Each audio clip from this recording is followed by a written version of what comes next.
Hello students, last class में हमने types of company start किया था. ओके, टाइप्स ऑफ कंपनी में हमने सबसे पहले on the basis of incorporation पढ़ा था. ओके, उसमें कितनी कंपनीज आती है? दो. कौन कौन सी? Statutory company and registered company. Okay, उसके बाद हमने पढ़ा था on the basis of number of members. Number of members के बेसिस पे कितनी कंपनीज होती है? 3. कौन कौन सी? Private company, public company and one person company. Okay, आज हमें कहाँ से पढ़ना है? On the basis of liability of members. अब लायबिलिटी ऑफ मेंबर्स मतलब जो मेंबर्स होते हैं उनकी लायबिलिटी कितनी लिमिटेड होती है और कितनी अनलिमिटेड होती है. ऐसे कौन से टाइप्स की कंपनी है? देखो, सबसे पहले हमें पढ़ना है कंपनी लिमिटेड बाय शेयर्स. अब कंपनी लिमिटेड बाय शेयर्स मतलब कौन सी टाइप की कंपनी हुई? इसका सेक्शन है 2 एंड सब सेक्शन है 22. This types of company have a shares. These types of company have a share capital and the liability of each members is limited to the unpaid part of the face value of the share purchased by members. इसमें बोला गया है कि ये जो type of company है, इस type of company में ईच मेंबर्स मतलब हर मेंबर्स की लायबिलिटी ये उन लोगों ने मतलब उनके पास जितने शेयर्स उन लोगों ने परचेज किए हैं उनके unpaid parts of the face value मतलब जस्ट उन लोगों ने जो अमाउंट उस शेयर्स की पेड नहीं की गई है वो अमाउंट के लिए वो लायबल है. ठीक है, अब आप लोग जैसे फॉर एग्जांपल जैसे हम यहाँ पे एग्जांपल लेते एक कंपनी में जैसे एक शेयर होल्डर्स है जिसका नाम अमूल है. ओके, अमूल ने ऐसे कंपनी के 500 शेयर्स परचेज किए थे. ओके, उसने जैसे 500 शेयर्स परचेज किए थे तो 500 शेयर्स के जैसे each shares at the rate of ₹10. Okay, मतलब एक शेयर्स कितने का हुआ? 10 रुपीज़ का हुआ. ओके, तो 500 शेयर्स कितने के हो जाएंगे? 5000 रुपीज़ के. कितने के हो जाएंगे? 5000 रुपीज़ के. ओके, तो ये 5000 रुपीज़ के उसके शेयर्स हुए तो उसने 5000 में से उसने 2000 रुपीज़ पेड किए. मतलब 500 शेयर्स के उसने 2500 रुपीज़ उसने पेड किए. तो उसके अनपेड अमाउंट कितनी हुई? 2500. ठीक है, तो वो जो अमूल है वो सिर्फ लायबल रहेगा 2500 शेयर्स अमाउंट के लिए. ओके, समझ में आया? ठीक है, देखो, during the existence of the company or in the events of the winding up, members can be called upon to pay the unpaid remaining amount on the shares purchased by him and hers. मतलब company जब winding हो जाएंगी, ठीक है, या फिर company का जब भी कोई हमें डेप्ट पे करने का टाइम आएगा तो कंपनी अमूल के पास से कितनी रुपीस सिर्फ मांग सकती है? 2500 ही अमाउंट को वो कॉल कर सकती है. उससे ज़्यादा वो अमाउंट कॉल नहीं कर सकती. क्यों? क्योंकि वो जो कंपनी है वो कंपनी लिमिटेड बाय शेयर्स है. मतलब उसके पास जितने शेयर्स हैं उतनी ही अमाउंट्स के लिए वो पर्सन्स लायबल है. Okay, amount liable company limited by shares may be public or private. These are the most popular types of company.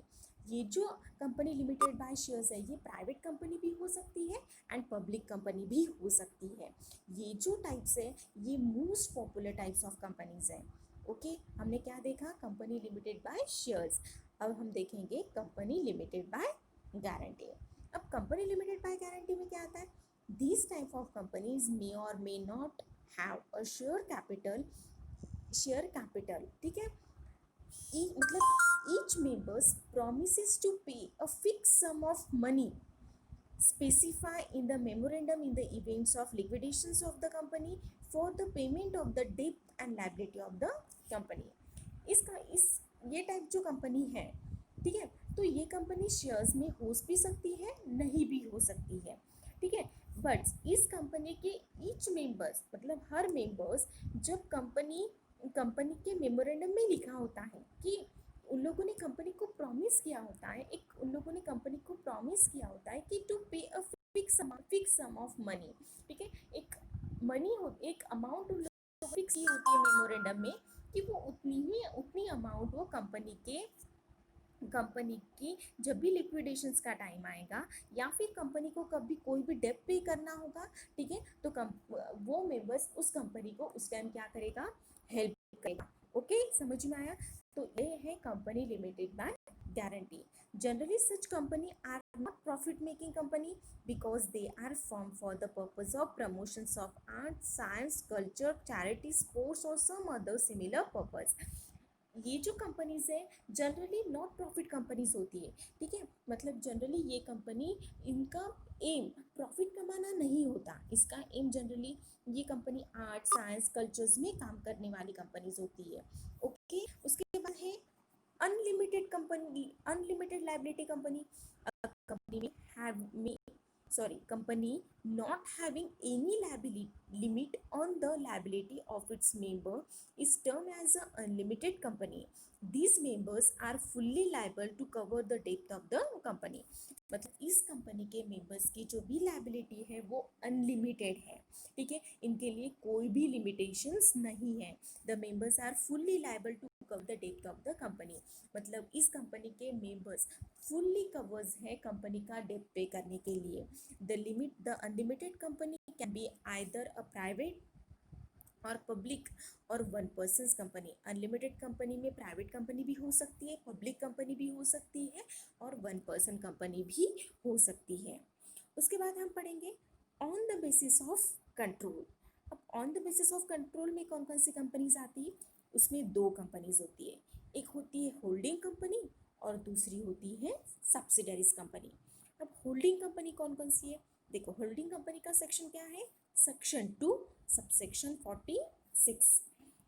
Holding company is a company which holds more than one half of the total share capital of another company or has the power to appoint or remove all or a majority of directors of another company।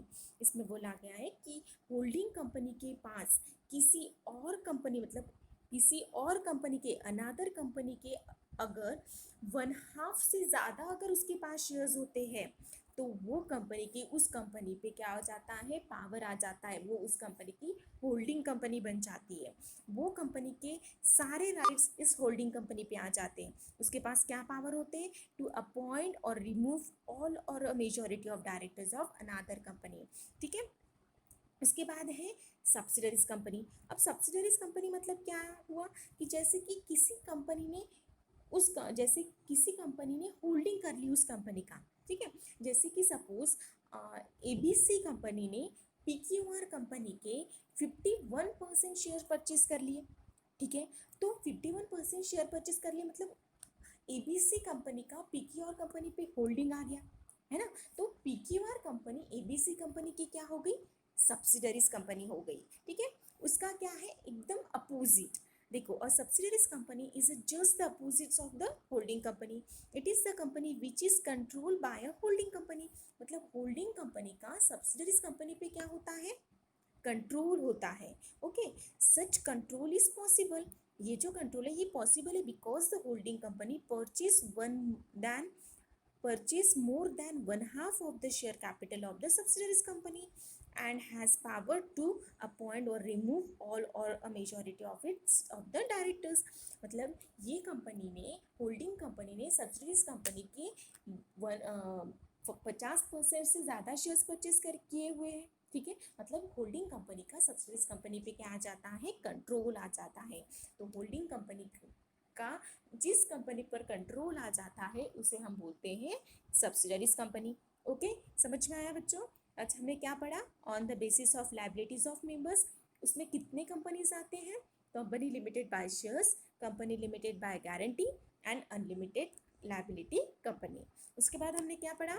On the basis of control. उसमें कितनी companies आती हैं? दो। कौन कौन सी? Holding company and subsidiaries company, ठीक है। ओके बच्चों, थैंक यू।